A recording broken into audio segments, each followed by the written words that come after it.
When I've done this research, our hypotheses tend to be wrong. And if we chose to just stop at qualitative insights, we might over-index on answers that confirm our hypotheses or maybe some unspoken bias that we have.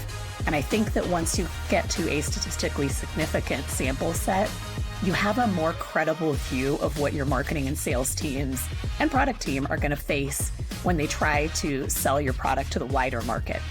So the fifth part of our framework is building a playbook that product, marketing, sales can all use.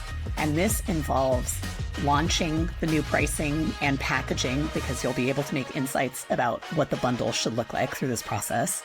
It's also making updates to our contracts to make sure that we're rewarding sales teams for reducing discounting and making sure everyone stays on track with pricing. It's allowing us to use the new positioning that has come out of this research. You will get positioning and targeting insights, and you should absolutely bring those into your go-to-market strategy. And then the last piece of the playbook is it's going to validate and give you new insights for your product roadmap, which might be surprising to people. But here's the thing, once you've gone through a value discovery process like this, you're going to have a much clearer sense of whether or not you should be building the features that you were building, or are there new segments, or is there something that your segment cares so much about that was surprising to you? I've seen that happen before, and I think it can be really exciting if you're open to that process, and if you look at value discovery as a journey, if you look at pricing as a journey. One other thing I would just keep in mind too is that some of what I'm talking about in terms of this framework may be trickier in a really small market or a brand new market.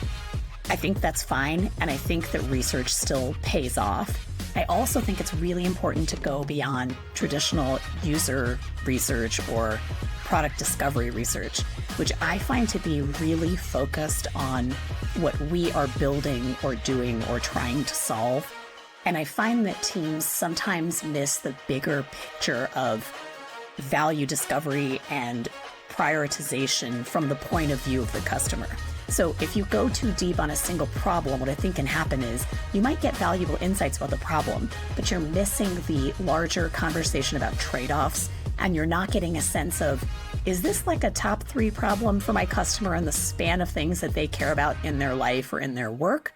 Or is this like the 73rd thing, and there are a lot of other problems they would try to solve if that was up to them?